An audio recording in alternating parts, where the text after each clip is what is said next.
Susan Miller parked her old blue Honda in the same spot she had used for the past 7 years at Riverside Community Hospital. The evening air felt cool against her skin as she grabbed her lunch bag and coffee thermos. Night shifts were never easy, but Susan had grown to prefer them. The hospital was quieter at night, and she could give more attention to each patient without the daytime rush. At 34, Susan had become a fixture at Riverside. Patients often asked for her by name, and new nurses looked up to her. Her short brown hair was always neatly pulled back, and her blue scrubs were always clean and pressed. Tonight was no different as she walked through the staff entrance, swiping her ID badge. "Evening, Susan," called out Joe from the security desk. He was an older man with a kind smile who had been working security since before Susan started. "Hi, Joe. Anything I should know about tonight?" Susan asked, stopping briefly. Joe shook his head. "Pretty quiet so far, though they brought in a few new patients this afternoon. One guy on the 3rd floor has been giving the day shift some trouble. Nothing serious, just demanding." Susan nodded. Difficult patients were part of the job. "Thanks for the heads up. Have a good night." The elevator carried her to the 3rd floor where she found Nurse Patty getting ready to leave. Patty looked tired, her curly red hair escaping from her ponytail. "Thank goodness you're here," Patty said, handing Susan the patient charts. "It's been a day." Susan flipped through the charts as Patty gave her the handoff report. 5 patients, tonight, including 2 post-surgical recoveries, an elderly woman with pneumonia, a young man with kidney stones, and a middle-aged businessman also with pneumonia. "That last one is Frank Collins in room 312, Patty said, lowering her voice. "Watch out for him. He's been making comments to all the female staff. I already told Dr. Lewis, but you know how it goes." Susan frowned. She knew exactly how it went. Complaints about patient behavior often got brushed aside unless they crossed a major line. "I'll handle it," she said. After Patty left, Susan made her first rounds.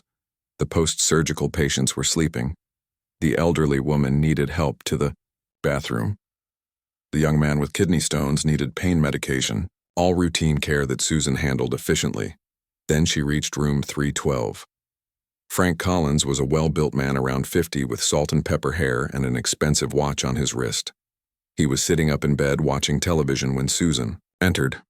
"Well, hello there," he said, his eyes moving up and down her body in a way that made Susan uncomfortable. "They saved the prettiest nurse for the night shift, I see." Susan kept her face neutral.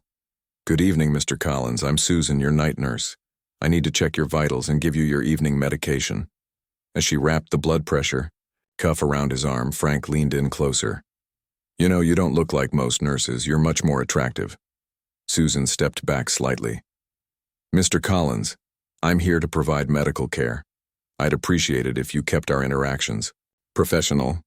Frank laughed. "Just giving you a compliment. No need to be so serious." Susan quickly finished checking his vitals and poured a small cup of water for his pills. "Your fever is down, which is good news. The antibiotics seem to be working. She handed him the cup of pills. His fingers brushed against hers deliberately. Susan pretended not to notice. "I'll be back in a few hours to check on you again," she said, moving toward the door. "I'll be counting the minutes, sweetheart," Frank called after her. Back at the nurse's station, Susan made notes in his chart. She added a brief mention of the inappropriate comments but didn't elaborate. In her experience, such notes rarely led to action. Instead, she would handle it herself by being firm and professional. The night continued. Susan checked on all her patients regularly. The young man with kidney stones finally passed one and felt much better. The elderly woman needed help adjusting her oxygen. The post-surgical patients remained stable. Every time Susan entered room 312, Frank had a new comment or joke to share. Each one made her more uncomfortable than the last. "Has anyone ever told you that you have amazing eyes?" he asked during her midnight check. "You remind me of my second wife. She was a firecracker too," he said at 2 a.m. By 4 a.m., Susan was tired of the comments but kept her professional demeanor. She needed to change Frank's IV bag and check his temperature again. "Mr. Collins, I need to check your temperature and change your IV," she said, entering the room with fresh supplies. Frank was awake as if he had been waiting for her. "I was hoping you'd come back soon." Susan worked quickly, replacing the IV bag and preparing the thermometer. As she leaned over to place the thermometer in his ear, Frank's hand suddenly reached out and grabbed her backside, squeezing hard. Susan froze for a second, shocked by the violation. "Mr. Collins, that is completely inappropriate. Remove your hand immediately." Instead of letting go, Frank grinned and moved his hand up her side. "Come on, we're both adults here. I've seen how you look at me." Something snapped inside Susan. 7 years of dealing with comments, unwanted touches, and being told to just handle it all came rushing to the surface. In one quick motion, she grabbed Frank's arm and twisted it away from her body. She didn't mean to use so much force. She didn't mean to hurt him. She just wanted him to stop touching her. The sound of bone breaking was unmistakable. It was followed immediately by Frank's scream of pain. "You broke my arm. You crazy bitch, you broke my arm," he yelled, clutching his forearm where an unnatural angle had formed. The screams brought other staff running. Within seconds, Nurse Dan from the next ward and Dr. Lewis burst into the room. "What happened?" Dr. Lewis demanded, rushing to Frank's side. "She attacked me," Frank shouted, his face red with pain and anger. "I was just lying here and she twisted my arm until it broke." Susan stood frozen, her heart pounding. "He grabbed me inappropriately. I was defending myself. I didn't mean to." "She's lying," Frank interrupted. "Check the cameras, I never touched her." Dr. Lewis looked at Susan with confusion and disappointment. "Susan, step outside. Dan, get a wheelchair. We need to get Mr. Collins to X-ray." In the hallway. Susan leaned against the wall, her hands shaking. What had she done?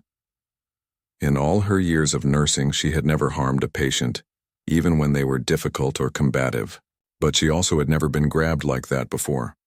The rest of the night became a blur. The hospital administrator was called in early. Security footage was reviewed. Though the camera angle from the hallway partially showed Frank reaching toward her, it wasn't clear exactly what had happened. What was clear was Susan's reaction and the resulting injury. By 7 a.m., Susan sat in a small office across from Linda from Human Resources and Dr. Howard, the hospital administrator. Their faces were grave. "Susan, we've worked together for many years," Dr. Howard began, "but we have a zero-tolerance policy for violence against patients. The security footage shows you twisting Mr. Collins's arm with significant force, resulting in a fracture of his radius." "He grabbed me," Susan said quietly. "I reported his behavior earlier. Patty can confirm he was making inappropriate comments all day." Linda nodded. "We understand there may have been provocation and that will be investigated. However, the response was disproportionate to any possible threat. We have no choice but to terminate your employment, effective immediately." Susan felt like she couldn't breathe. "You're firing me after 7 years? We're also required to report this incident to the nursing board," Dr. Howard added. "Your license will be under review." 20 minutes later, Susan walked out of the hospital carrying a small box with her personal items. Her badge had been taken, her access codes deactivated. 7 years of dedicated service ended because of one moment of self-defense. As she placed the box in her car, her phone buzzed with a text message from another nurse. "What happened? Everyone's talking about it." Then another message arrived. A reporter called the floor asking about a nurse who broke a patient's arm. Susan dropped her phone onto the passenger seat and put her head against the steering wheel. Her life as she knew it was over. What would happen now? Susan drove home in a daze. The morning traffic moved around her, but she barely noticed. Her hands gripped the steering wheel so tightly that her knuckles turned white. 7 years of perfect performance reviews, extra shifts, and caring for thousands of patients had ended because of one man and 5 seconds of reaction. When she reached her small apartment, Susan walked inside and dropped her box of belongings on the kitchen table. The place was quiet except for the soft purring of her gray cat, Milo, who rubbed against her legs. She hadn't cried at the hospital, but now, alone in her kitchen, tears began to fall.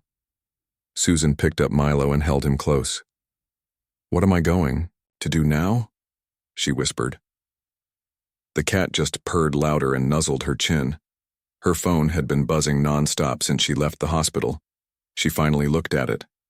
23 text messages from coworkers, 7 missed calls, 2 voicemails, 1 email from the nursing board already, and a notification from a local news app. Nurse breaks patient's arm at Riverside Hospital, investigation underway.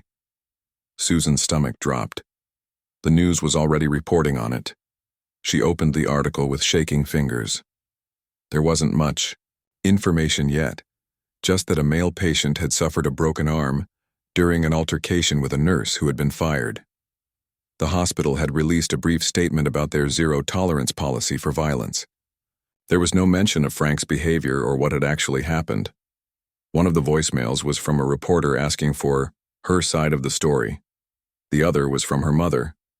"Susan, honey, I just saw something on the news. Please call me back. I'm worried about you." Susan couldn't bring herself to call anyone back. Not yet. She turned off her phone and walked to the bathroom. The face in the mirror looked tired and pale. Dark circles under her eyes showed the strain of the night shift, now made worse by shock and stress.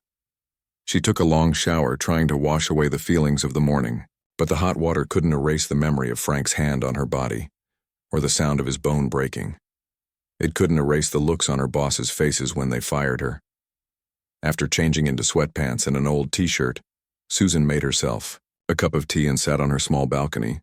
From there, she could see the parking lot of her apartment complex and a small park beyond it. Normal people were walking dogs, jogging, and going about their day. Their lives hadn't just fallen apart. Susan tried to think practically. She had about $4,800 in savings. Her rent was $250 per month, due in 2 weeks.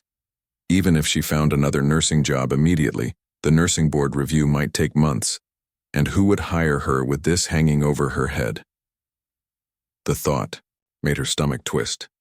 Nursing wasn't just Susan's job, it was her identity, her calling. Since she was 16, when she had helped care for her grandmother after a stroke, Susan had known she wanted to be a nurse.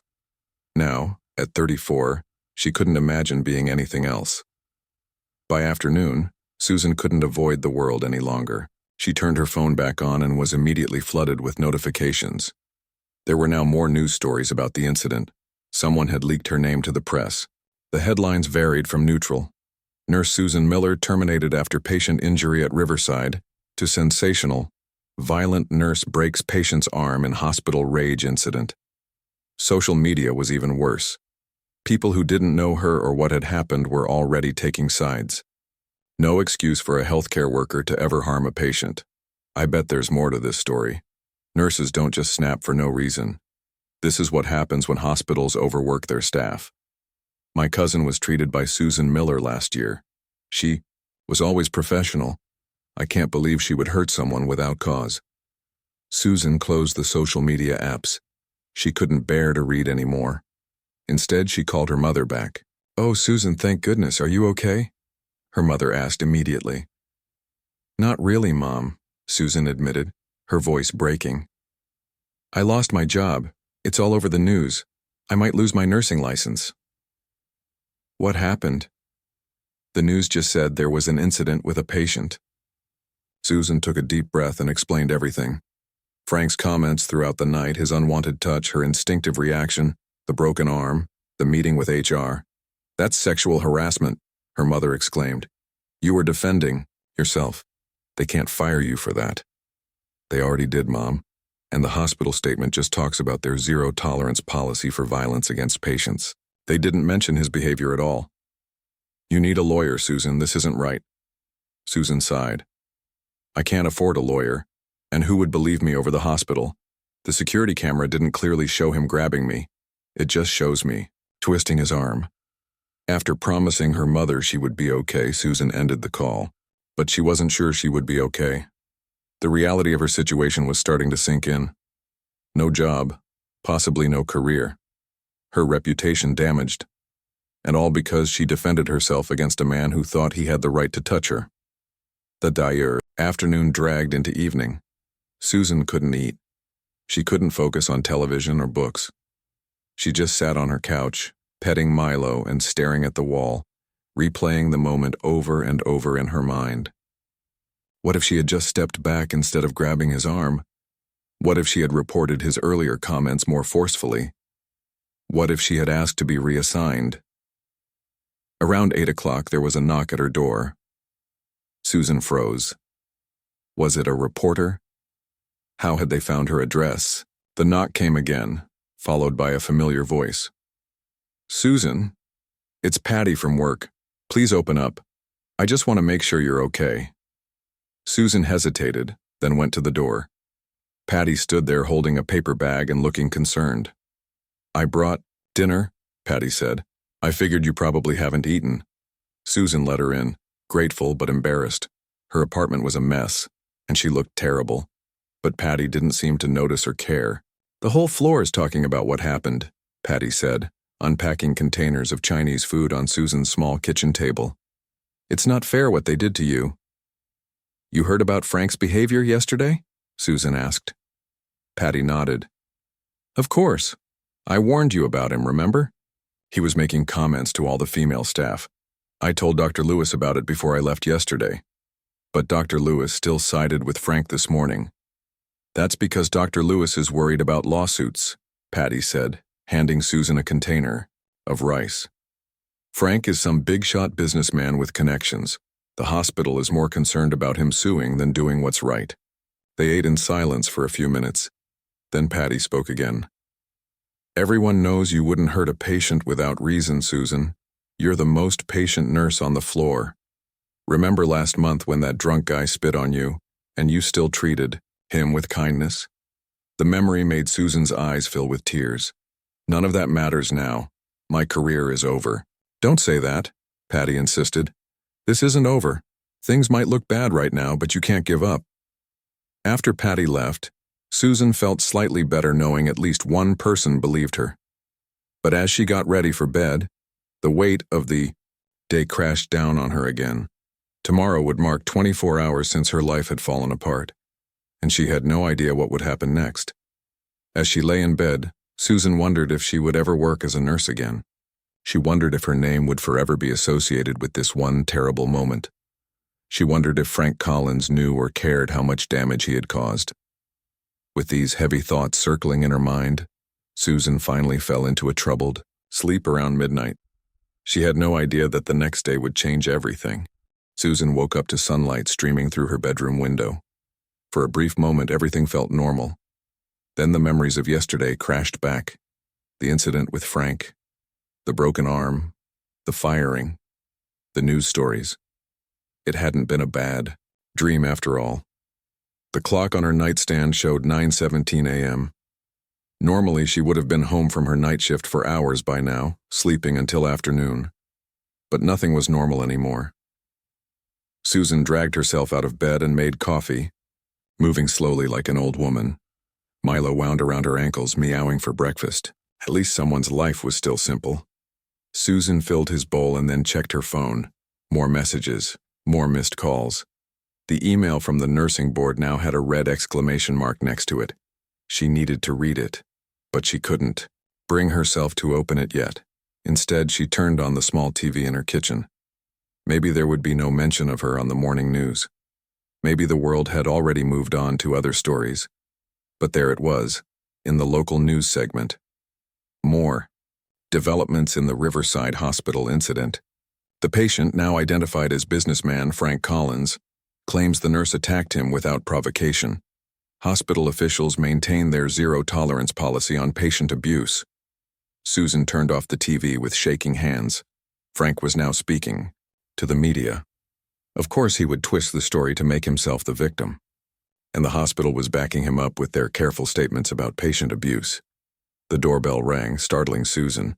She wasn't expecting anyone, and after seeing the news, she was afraid it might be a reporter. She considered not answering, but the bell rang again, more insistently. Susan peered through the peephole and was shocked to see Diane Porter, the head nurse from Riverside. Diane was in her 50s with short gray hair and the no-nonsense attitude that had made her respected and sometimes feared at the hospital. What was she doing here? Hesitantly, Susan opened the door. I need to talk to you. Diane said without greeting. May I come in? Susan stepped aside, suddenly aware of her messy hair and rumpled pajamas. Diane walked in carrying a thick folder under her arm and looked around the small apartment. Coffee? Susan offered, feeling awkward. Please, Diane said, taking a seat at the kitchen table. She placed the folder in front of her but kept her hand on top of it. Susan poured a second cup of coffee and sat across from Diane. If you're here about hospital property, I returned everything yesterday. I'm not here about property, Diane said, taking a sip of coffee. I'm here about Frank Collins. Susan's heart began to race. Was Diane going to tell her Frank was suing her personally? That would be the final blow. What about him? Susan asked cautiously. Diane opened the folder. Frank Collins has been a patient at 3 other hospitals in the past 2 years. At each one, there were incidents with female staff. Susan stared at the papers Diane was showing her. Reports from other hospitals, staff complaints, patient transfer forms. How did you get these? Susan asked. I have friends at every hospital in the state, Diane said simply. When I heard what happened to you, something didn't add up. You've been with us for 7 years without a single incident. I made some calls last night. Does the hospital administration know about this? Diane shook her head. Not yet. They were too quick to protect the hospital's image instead of protecting their staff. But they'll know soon. Susan couldn't believe what she was hearing. Diane Porter, who had always seemed so by the book, was actually on her side. There's more, Diane continued. I've been gathering statements from our staff. 5 other nurses have experienced inappropriate behavior from Collins during his stay, but they were afraid to report it officially. Patty warned me about him, Susan said. She told Dr. Lewis, too. Yes, and Dr. Lewis should have taken action then. His failure to address the situation put you at risk. Diane pulled out more papers from the folder. I also have the complete security footage from the 3rd floor, not just the clip they showed in the meeting. Susan leaned forward. What does it show? It shows Collins watching for female staff, making comments, trying to touch them when they came close. The camera angle in his room didn't capture everything, but there's enough to establish a pattern of behavior before your incident. For the first time since everything happened, Susan felt a small spark of hope. So you believe me about what happened? I do, Diane said firmly. And I'm not the only one. Half the nursing staff is ready to walk out in protest of how you were treated. Susan's eyes widened. They would do that for me? You're one of our best, Susan. Everyone knows that. What happened to you could have happened to any of us. The hospital's reaction sends a dangerous message that staff safety doesn't matter. Diane took another sip of coffee. This morning at Fleuve Noir, I have a meeting with the hospital board. I'm presenting all of this evidence and demanding they reconsider your termination. If they refuse, I'm prepared to go to the media with the full story. Susan couldn't believe what she was hearing. You would risk your job for me? I've been head nurse for 15 years, Diane said with a small smile. I was planning to retire next year anyway. But this isn't just about you, Susan. It's about every healthcare worker who has been harassed and told to just deal with it. It's about changing a system that protects people like Frank Collins while throwing dedicated staff under the bus. Before Susan could respond, her phone rang. It was a number she didn't recognize. She almost didn't answer, but Diane nodded at her encouragingly. Hello? Susan said hesitantly. Is this Susan Miller? Asked a woman's voice. Yes, who's calling? My name is Carol Bennett. I'm an attorney specializing in workplace harassment cases. A mutual friend suggested I call you. Susan looked at Diane, who nodded again. What mutual friend? Susan asked. That's confidential, Carol replied. But I've been briefed on your situation, and I'd like to offer my services. I can't afford a lawyer right now, Susan said honestly. I understand. I'm offering to represent you pro bono. What happened to you is a textbook case of workplace failure to protect employees from harassment, followed by wrongful termination. Susan's hand trembled as she held the phone. You would take my case for free? Yes. Cases like yours set important precedents that help other workers. I'd like to meet with you today if possible. The sooner we start, the better. After arranging to meet Carol at 1 p.m., Susan hung up and looked at Diane in amazement. "Did you arrange that?" she asked. Diane smiled slightly. "Let's just say I know people who know people. Carol Bennett is one of the best employment attorneys in the state. She's won cases against hospitals, corporations, and government agencies." For the first time in 24 hours, Susan felt like she could breathe again. She wasn't alone in this fight. "Why are you helping me?" Susan asked. "You barely know me outside of work." Diane's expression softened. 20 years ago, I was in a similar situation. A patient grabbed me, I pushed him away, he fell and broke his hip. The hospital fired me. No one stood up for me then. I had to fight alone, and it nearly broke me. I promised myself if I ever saw it happening to someone else, I wouldn't stay silent. She reached across the table and put her hand over Susan's. 24 hours ago, your life fell apart. Today, we start putting it back together. After Diane left for her meeting with the hospital board, Susan showered and got dressed, in proper clothes for the first time since yesterday. She felt different. The despair that had crushed her was lifting, replaced by a cautious hope. She wasn't getting her job back today, maybe not ever. But she had allies. She had evidence. She had a lawyer. As Susan prepared to meet with Carol Bennett, she realized something important. 24 hours after losing everything, her life wasn't over. It was just beginning a new chapter. Susan sat across from Carol Bennett in a small coffee shop 3 blocks from her apartment. She had chosen this place for their meeting because it was quiet and far enough from the hospital that she wouldn't likely run into any co-workers. Carol was not what Susan had expected. Instead of a stern, formal lawyer in a business suit, Carol was a warm woman in her 40s wearing jeans and a casual blazer. Her curly brown hair was pulled back in a loose ponytail, and she wore simple silver earrings that caught the light when she moved. "Thank you for meeting me," Susan said, still feeling slightly overwhelmed by the morning's events. "I'm glad you called," Carol replied, opening a leather notebook. "I've reviewed the initial information Diane shared with me, but I'd like to hear everything from you directly." For the next half hour, Susan told her story again. The night shift, Frank's comments throughout the evening, his unwelcome touch, her reaction, the broken arm, the firing.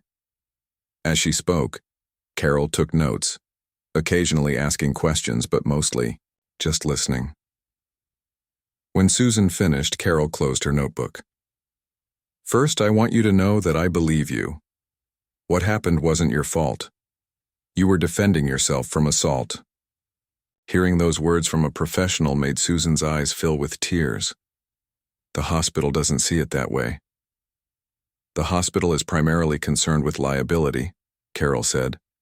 "They took the path of least resistance, firing you to show they took action. But that doesn't make it right or legal." Carol sipped her coffee. "Based on what you've told me and the evidence Diane has gathered, we have a strong case for wrongful termination and failure to provide a safe work environment." "What does that mean exactly?" Susan asked. "It means we can file a lawsuit against Riverside Hospital. We can demand your job back with back pay and damages. Or more likely, we can negotiate a settlement that would include removing the termination from your record, providing severance pay, and getting a neutral or positive reference for future employers." Susan tried to process this information. Yesterday, she had thought her career was over. Now this lawyer was talking about lawsuits and settlements. "What about the nursing board review?" Susan asked. "Even if we win against the hospital, I could still lose my license." Carol nodded. "That's a separate process, but related. The evidence we gather for the wrongful termination case will also help with the nursing board. If we can prove you were defending yourself from sexual assault, the board is unlikely to revoke your license. How long will all this take? Honestly, it could be months. Legal proceedings move slowly, but we can request an expedited review from the nursing board based on the circumstances." Susan's phone buzzed with a text. It was from Diane. "Meeting with board just ended. Call me when you can." "I need to take this," Susan said to Carol. She stepped outside the coffee shop and called Diane. "How did it go?" Susan asked anxiously. "Better than expected," Diane replied. I presented all the evidence about Colin's history and our staff statements. The board was surprised, to say the least. They're calling an emergency session this afternoon to discuss the situation. Does that mean they might give me my job back? I don't know yet, Diane said honestly. But they're definitely reconsidering their hasty decision. The chairman specifically mentioned potential liability if you sued for wrongful termination. Susan smiled slightly. I just finished meeting with Carol Bennett. She thinks we have a strong case. Good. Keep that pressure on. I'll let you know. What happens after the board meeting? When Susan returned to the table, Carol was checking something on her phone. She looked up with interest.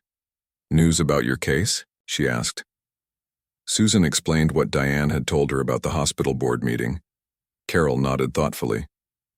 This is a positive development. The hospital is realizing they may have acted too quickly, but don't get your hopes up about getting your old job back immediately. Even if they offer, we need to negotiate terms. By the time Susan left the coffee shop, she had signed papers officially hiring Carol as her attorney.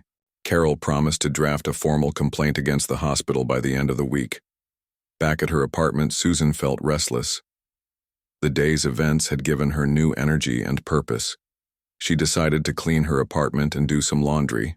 Normal tasks that felt comforting after the chaos of the past 24 hours. While folding clothes, Susan's phone rang again. This time it was a number she didn't recognize. Hello? She answered cautiously. Susan Miller? This is Ben Lee from the City Herald newspaper. Susan's stomach tightened. A reporter.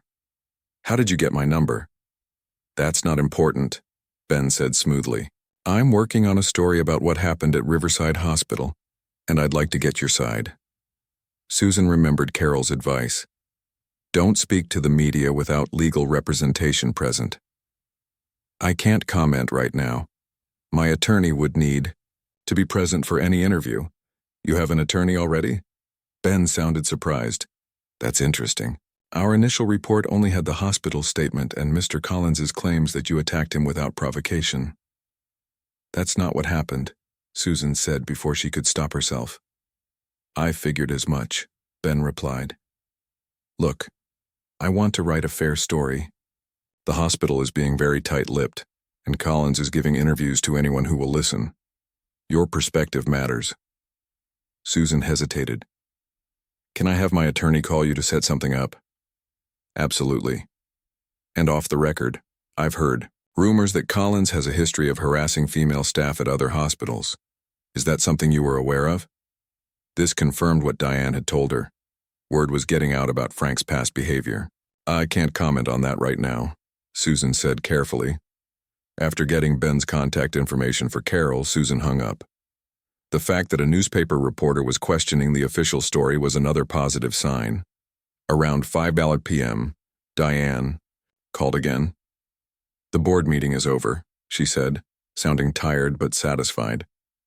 They've decided to place you on paid administrative leave pending a full investigation, rather than termination. What does that mean exactly? Susan asked. It means you're still employed, you'll receive your salary, and they're reopening the case. They're also launching an investigation into Collins' behavior and how the initial incident was handled. Susan sat down on her couch, overwhelmed with relief. That's amazing news. It's just the first step, Diane cautioned. They're mainly doing this to protect themselves legally, but it gives us time to build a stronger case. Us? Susan asked. Yes, us. I'm in this with you now, and so are many of your colleagues. Speaking of which, check your email. The nursing staff has been busy today. After hanging up, Susan opened her email. There was a message from Patty with dozens of other nurses copied. The subject line read, "Support for Susan." The message contained statements from 23 Riverside nurses, all attesting to Susan's professionalism and character. Many also included their own experiences with difficult patients and harassment that had gone unaddressed by hospital administration. The last email in her inbox was from an unfamiliar address. Mary Johnson, Director of Nursing at County General Hospital. Susan opened it curiously. Dear Ms. Miller, I've been following the situation regarding your employment at Riverside with great interest. While I cannot comment on the specifics of that case, I want you to know that County General is always looking for experienced, dedicated nurses. When your current situation is resolved, I would be pleased to discuss potential opportunities with us. We take staff safety very seriously here. Susan read the email twice, hardly believing what she was seeing. Another hospital was interested in hiring her, even with all the publicity around her case? Just 2 days ago, Susan had been a respected nurse with a stable career. 24 hours ago, she had thought that career was over forever. Now she had legal representation, hospital administrators reconsidering their decision, supportive colleagues, media interest in her side of the story, and even a potential job offer. Her life wasn't ruined after all. It was changing, yes, but perhaps in ways that would ultimately make things better not just for her, but for other nurses facing similar situations. As evening fell, Susan opened her balcony door and stepped outside. The fresh air felt good on her face. For the first time since the incident with Frank Collins, she allowed herself to feel hopeful about the future. 1 month had passed since the night Susan Miller had broken Frank Collins' arm.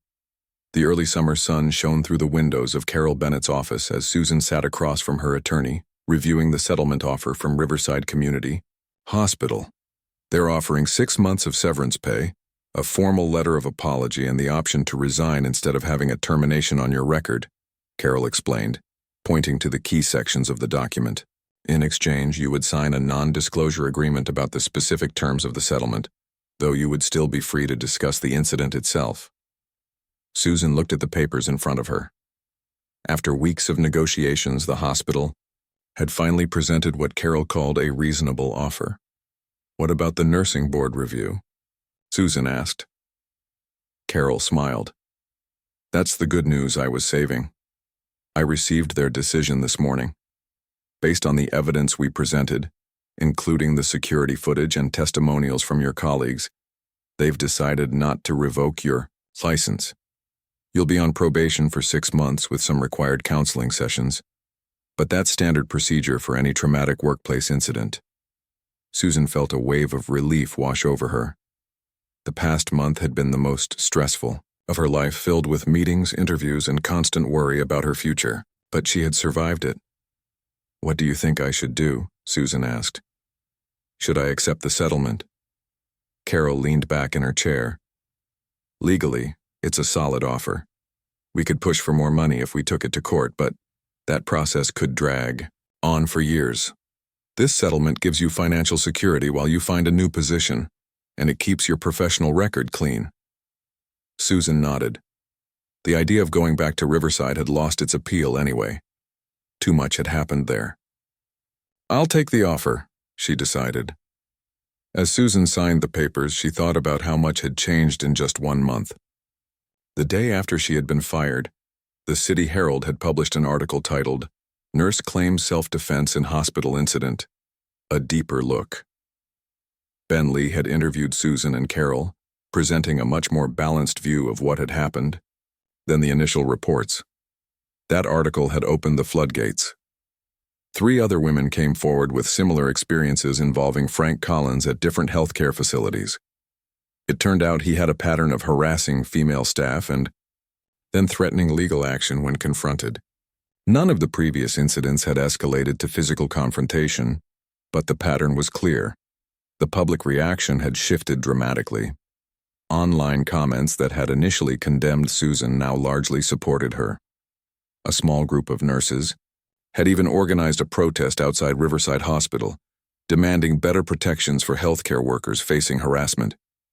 Most surprisingly, Frank Collins had dropped his threats of a lawsuit after the other women came forward. His company had quietly moved him to a different position that required less public interaction. All done, Susan said, signing the last page of the settlement. Carol gathered the papers. I'll file these today. The severance check should arrive within 10 business days. Susan stood and shook Carol's hand. Thank you for everything. I don't know what I would have done without your help. You're welcome, Carol replied warmly. And don't forget, What happened to you has already sparked important conversations about worker safety and healthcare. Your case is making a difference. After leaving the law office, Susan drove to a different hospital across town, County General. She had an appointment with Mary Johnson, the director of nursing who had emailed her that crucial day when everything started to turn around. The hospital was larger than Riverside, with a more modern building and busier hallways. Susan checked in at the front desk and was directed to Mary's office on the 3rd floor. Mary Johnson was a tall woman with silver-streaked black hair and a direct gaze. She greeted Susan with a firm handshake and invited her to sit. "Thank you for meeting with me," Susan said, feeling slightly nervous. This was her first job interview since the incident, and despite all the support she had received, she still worried about the impact on her career. "I've been following your case with interest," Mary said, getting straight to the point. "What happened to you at Riverside reflects a larger problem in healthcare. Staff safety is often secondary to patient satisfaction and legal liability concerns." Susan nodded, relieved that Mary understood the situation. "Here at County General, we've implemented some changes over the past few years," Mary continued. "All nursing staff have personal alert buttons. We have a zero-tolerance policy for patient harassment that's actually enforced. And most importantly, we don't throw our people under the bus when incidents occur." Mary opened a folder on her desk. "Your professional record is excellent, Susan. 7 years of exemplary service. Glowing recommendations from colleagues. Even Diane Porter sent me a personal letter about your skills and character." Susan hadn't known about Diane's letter. The head nurse had become a strong ally and friend over the past month. "I'd like to offer you a position in our medical surgical unit," Mary said. "Same pay grade as you had at Riverside, with the potential for advancement. We also have a new staff training program I think you could contribute to." "What kind of training program?" Susan asked. "It's focused on maintaining professional boundaries and handling difficult patient interactions. Your experience, though unfortunate, gives you valuable insight. Would you be comfortable occasionally sharing your story as part of staff education?" Susan thought about it. The idea of turning her painful experience into something that could help others was appealing. "Yes, I think I would." 3 months later, Susan stood in front of a classroom of nursing students at the local community college. She had been invited as a guest speaker for their professional ethics course. Her new position at County General was going well, and the staff training program she helped develop had received positive feedback from both new and experienced nurses. "Healthcare workers face unique challenges," Susan told the students. "We care for people at their most vulnerable, but that doesn't mean we should be vulnerable to harassment or abuse ourselves." She shared her story openly, including the mistake she had made in reacting with too much force. "I wish I had reported the earlier harassment more forcefully," she admitted. "I wish I had asked for help or a patient reassignment. But I also wish the hospital had taken those early warnings seriously and protected their staff." After the lecture, a young nursing student approached Susan. "Thank you for speaking today," she said shyly. "I've been worried about handling difficult situations with patients. It helps to know that even experienced nurses struggle sometimes." Susan smiled at the student. "The most important thing I've learned is that you don't have to face these challenges alone. Speak up, ask for help. And remember that protecting yourself is not just your right. It's necessary for you to be able to care for others." As Susan drove home that evening, she reflected on the journey of the past 4 months.